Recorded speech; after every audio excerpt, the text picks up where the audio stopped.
Hi, welcome. On this video, as part of my series called Flipping the Script, I'm going to be providing insight into this very popular incident involving very popular TV dog trainer, Cesar Millan, by way of a dog named Holly, pictured here, and Cesar Millan, and the dog owner standing in the background.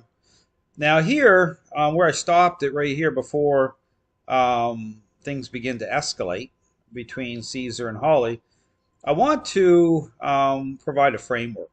I talk about, the way to jump into a relationship problem between a dog and owner. Once a dog has gained a level of control in the relationship, once that is manifesting itself in various ways throughout, including here involving food possession, aggression, and in terms of, again, how to make sure that the core ingredients, which I'll talk about, influence and control, come into a process, but at the same time keeping the level of challenge to the minimum, and in terms of the level of agreeableness, the right way, to the maximal. And so I talk about agreeableness the right way. What I'm referring to in terms of the solution, okay, in terms of a process, is a intentional interaction based approach by way of being connected with the dog, where you bring a dog under intentional control, which, again, one of the issues here, that's not happening. Okay, Caesar's not connected through a leash. And so he's operating off of assumptions. And again, this is where, trainers and dog owners can get blindsided, which you'll see happen here.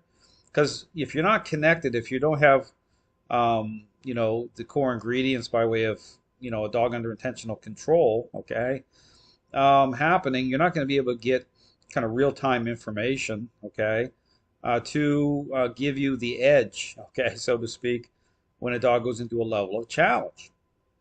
And so here, Cesar Millan, he does approach training in terms of bringing in those ingredients, influence and control.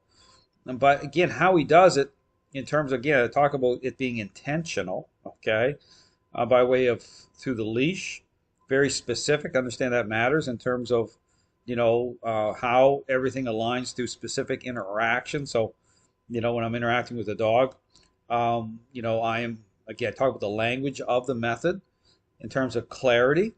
Those are some of the big themes that you want to make sure are happening to provide, the right information to allow you to adjust, okay, when a dog goes into a level of challenge. But here in the situation too, which I want to talk about, is when you get a dog like Holly, who's gained a higher level of control in the relationship with their owner, okay, you want to focus in on them, okay? You want to process relationship change directly through them to avoid situations like this where a dog can go into a high level of challenge when, say, a trainer is stepping into the picture. And again, this is where Caesar, he likes to kind of show and take control. And, I kind of understand that to a certain level, because it's always helpful when the dog owner can kind of see, how you're interacting. But it's not really a great idea when a dog has a very high level of control, because it's not going to offer the clarity anyway, because dogs are going to go into high challenge. Especially for, again, we are, dogs are, again, understand they share a very special connection with us at the social level. I talk about depth of that connection. I talk about connecting dots, and this is problem in the dog training world. So much is based on using a motivating agent such as treats to get a dog to respond, which again sets in motion. Talk about this, a counterfeit picture for so many, because those core ingredients need to come in, in terms of the right way, the right level. And that only can happen through, again, a intentional, a interaction based method. And instead of, again, of looking at or thinking about, well, how can I motivate the dog to respond, considering that you're in the middle of a relationship problem, that's the wrong way to be thinking. Okay, the motivator is the relationship itself. Okay, the social aspect of that connection, and then you want to, you want to align with and dovetail into a interaction-based approach that's going to turn it into a type of power play. Okay, so understand those core ingredients when they come in, based again on a dog's level of control and relationship. A dog isn't going to like, okay, the fact that you're interacting in a way that is going to advocate, just like, again, that's why I keep using the parenting example, advocate in terms of parent-child relationship. It's like a selfish child isn't going to like the fact the parent is in their airspace differently, okay?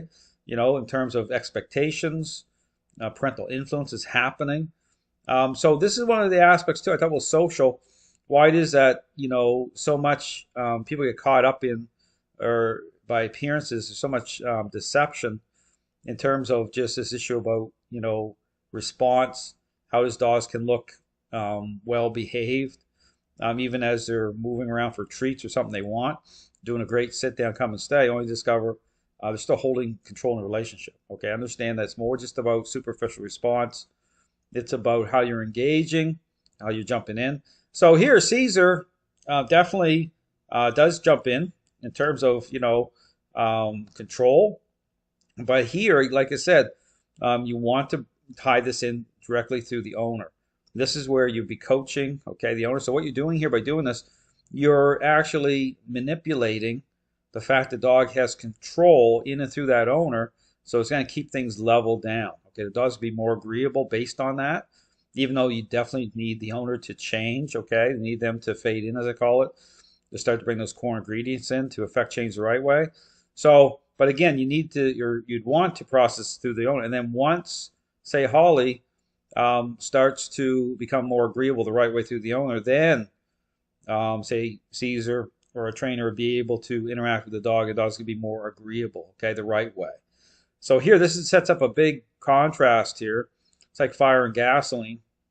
I'm gonna set off, yeah, because Caesar's stepping right in. I'm gonna play this video, but understand something here. If you're not, and this is how you can get blindsided, especially certain dogs. I call them the 1% dogs that have gained a lot of control in the relationship, and they can look, normal, tail wagging, and then kaboom, okay, you're going to take a hit, okay, and it'll seem like it came out of nowhere, because if you're not, again, those core ingredients aren't happening, you're not connected to a leash, and it's not intentional the way you're expressing control and influence.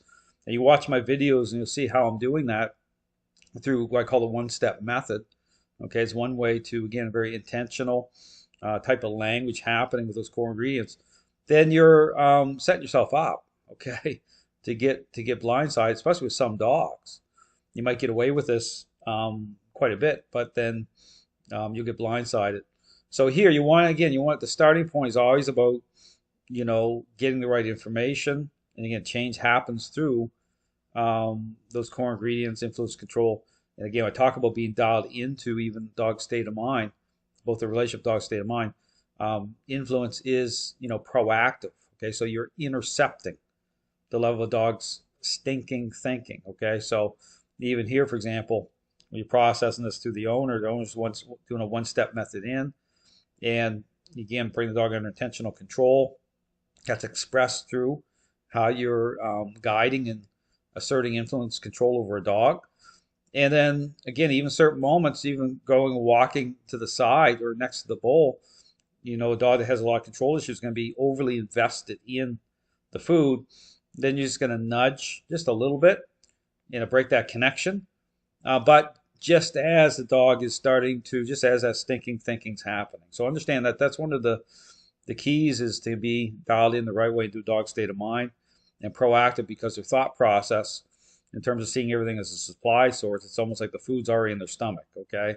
And you can watch some videos I have on my YouTube channel as I'm working the food exercise, but even with a muzzle on, doing it as a separate exercise as well. Okay, when you get this extreme level with dogs, Okay, you need to kind of really get those core ingredients going, get the dog to start to think different, okay, to affect change. So here again, Cesar's jumping in, okay. He put the food dish down. I'm going to back this up right at the beginning. So he's puts the food dish down, okay. He wants to get right in there and, basically get in the mix, take control. But understand, he's not connected through a leash here to do this, or like I said, you want to process through the owner. Okay, once you get a sense of how much control dog has. But here's the thing too, is understand the food issue is symptomatic, okay, of a bigger issue. Okay, although you're going to have what I call like the big ticket items that you definitely want to address, understand it's no different. You want to think about the selfish child example. For a selfish child, there'd be something that there's perhaps really drawn into, and typically it's video games, okay, like a supply source, and you might be very annoyed, okay, over the fact that your child's overly invested in video games, but then you have to step back from that to say, okay, that represents there's more going on here, and so you definitely want to kind of check that box as something you're going to engage with, but you also want to take it as symptomatic, because understand that, just like I said, talk about the parenting example, there's going to be clues that you're experiencing in the middle of a relationship problem. And then this is where, again, I talk about the parent's role, and even in terms of, what's revealed or not revealed through certain moments. And again, example I use in terms of, I talk about those core ingredients, influence and control. Think of the moment in terms of a parent interaction where as a parent you're saying, pick up your toys because you're the parent. A demand, okay, parental influence. And what's revealed through, say, a child that's very selfish, they're going to get pushback. Versus, and again, I understand this is what the entire dog training world is based on, pick up your toys and here's a brand new Xbox game. Okay, think about the difference here in terms of that interplay, but also the superficial response, okay, that's generated through using a motivator. But the thing you have to really key up on is the fact you're dealing with a child that's already selfish, and so if that's your basis to advocate change, you get a real problem, okay? Because you're not considering the parental role, you're not even auditing the parenting style through causation, you're not connecting any dots properly, and you're just working off of response in a very superficial way, assuming that those responses can be trusted. And then I talk about the core ingredients, just like think about the parental influence to a demand. The core ingredients are absent. Okay, so dogs as social animals, understand it's the same core ingredients that are absent in this idea about learning through its application. And so that sets up, again, sets in motion a counterfeit picture for so many dogs and owners who are assuming that those responses can be trusted. So I talk about, dog training is not a learning-based exercise, although that's the popular idea of things. It's a intervention. And it takes a path of, by way of the core ingredients, a interaction-based method that needs to be the foundation to affect change. So again, you see Cesar going to put the dish, again, puts the dish down.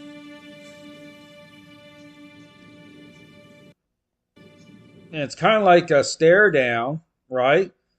He wants to, again, take control over the food.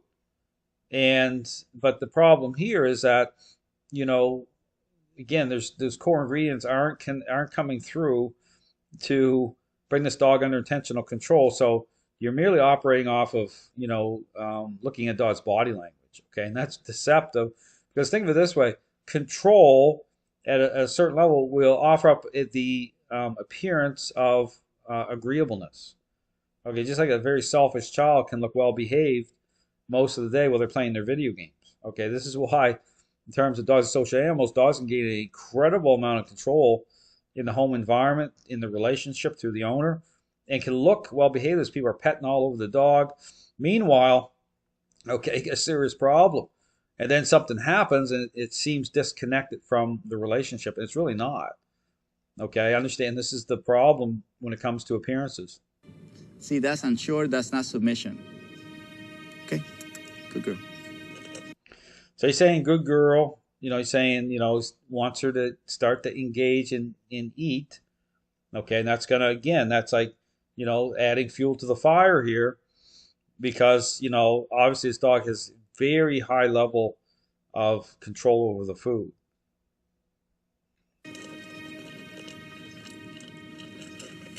So right here, he starts to step in, right? And so this offers a contrast too, because again, you're not connected, okay, through a leash. So, this is the thing about, the dog is in control here, right? So the dog's options here is going to be the lash out.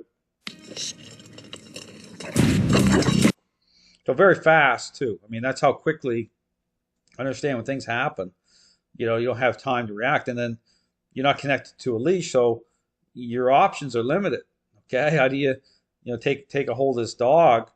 And so that's when, because here's the thing: when dogs go into high level challenge, if you even on the leash, you can pass the leash back to the owner to de-escalate, by way of giving the control back through that owner. But the leash is connected. Here, the leash is not connected.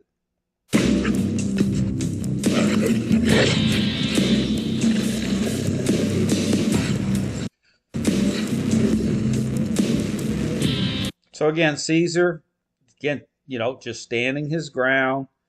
He's watching body language here, but again, this sets in motion again a bad moment, because here we look at response. Okay, this is where you get into dogs at certain levels. You can't even operate off of certain responses again, especially where the core ingredients aren't coming through a leash, intentional, not aligning properly the right way, because the dog is still in control, of their movements. Okay, so here, and this is where you get this thing about using treats and bribing dogs to respond, to go into positions, totally void, totally absent of change for many dogs. I mean, you're just you have to understand control and influence have to be part of the script.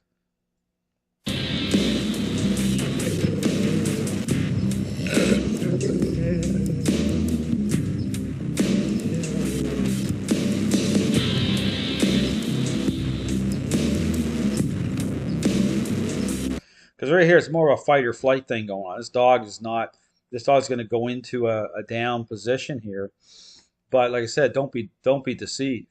Because again, some dogs, when they hit that level, they can look a certain way, especially off leash, and can just go into high challenge quickly. I call it like a type of flashover.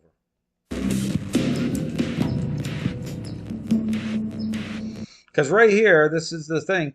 Holly, presents, on the response, offers up the appearance of a submissive dog in this moment.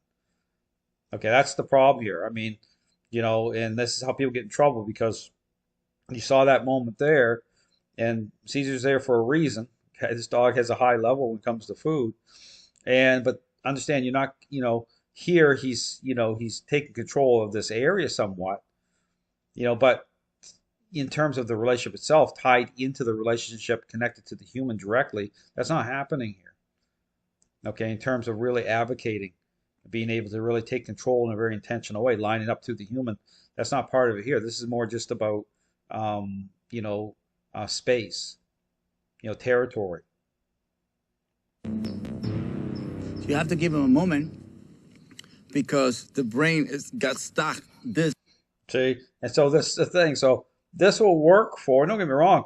You can get away with this with say 90% of dogs certain moments, but then still the problem is there, because you talk about influence being intentional coming through the leash. You really want to align this. Okay, it's like the right language, but again, you want to. I talk about the intentional nature of interactions that line it up. Okay, that really will, to association to the owner, tied in the right way. And so, you do off leash work with the dog, you'd be very aware of that the dog still has the ability to control. Control is still going to be an issue. And this is what's happening here. So even in terms of overall change, you really, again, the method I put out is, leash. Okay, you see me doing a lot of, in close leash interactions with dogs. When I get to the point of off leash, okay, I've already established, I've already generated change.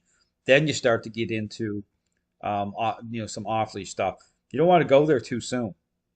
Okay, a lot of times It's not about a Christmas, postcard where people, and that's the thing about feelings, people just, they don't, there's no depth. They don't consider why that'd be a problem. It's not just about distance, it's about relationship. Okay, it's gotta align, it's gotta hold together. The integrity, influence, and control gotta hold together by way of specific interactions for a period of time. It could be 3 weeks, before you start to really draw in. Because when you get separate, that's where even commands. I don't even use commands till, about 2 weeks in. It's about repackaging the relationship. It's about how, in terms of like re-signing the social contract with influence and control, starting to repackage everything. So, because if you speak verbal commands, you've already signed a contract with the dog. The dog says, "Sure, I'll do a sit," but then I get petting or I get food, and the dog is in full control. Okay, so really important to understand how everything comes together. But here, Caesar's like, he's saying, well, the dog's brain got stuck, and this is what happens. And typically, okay, get away with this, but not here. Okay. This way. Yeah. So just stay there. She didn't do that to you earlier? No, not like that. Right. No, not at all. Okay. No, this is the first time I seen this behavior. Yeah. So you see, just a relaxation. So now he's putting his finger out there, right? Because this is about, right now we're into territory here, right? So don't be deceived. This Holly, she ain't done yet, right? But he's got his hand sticking out here, which is about control. So it's not going to take much. It's an understanding.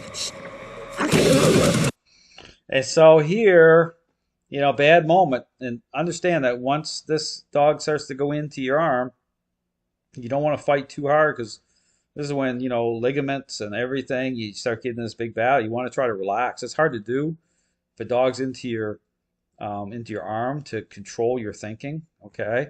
I've only been bitten one time in 30 years. It wasn't a dog. Dog got loose on a guy and went into, it was a Akita, big dog, and had me pinned up against my van for a minute.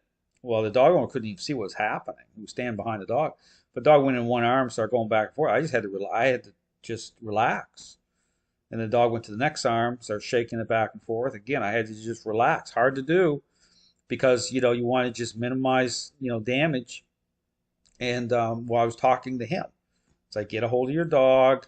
And once he realized what was going on, he's pulling his dog back on the collar. They're pulling the dog back on the collar. Dog got the leash got loose, and everything worked out. Okay. I wasn't badly hurt at all. Just some puncture marks. But here you get into this thing with trying to fight it out. You have to be aware. You still want to be able to get this dog back to the owner. Or here, you try to control the dog, get the dog to release somehow. So Caesar's trying to find a way. You'll see him using his feet and stuff here.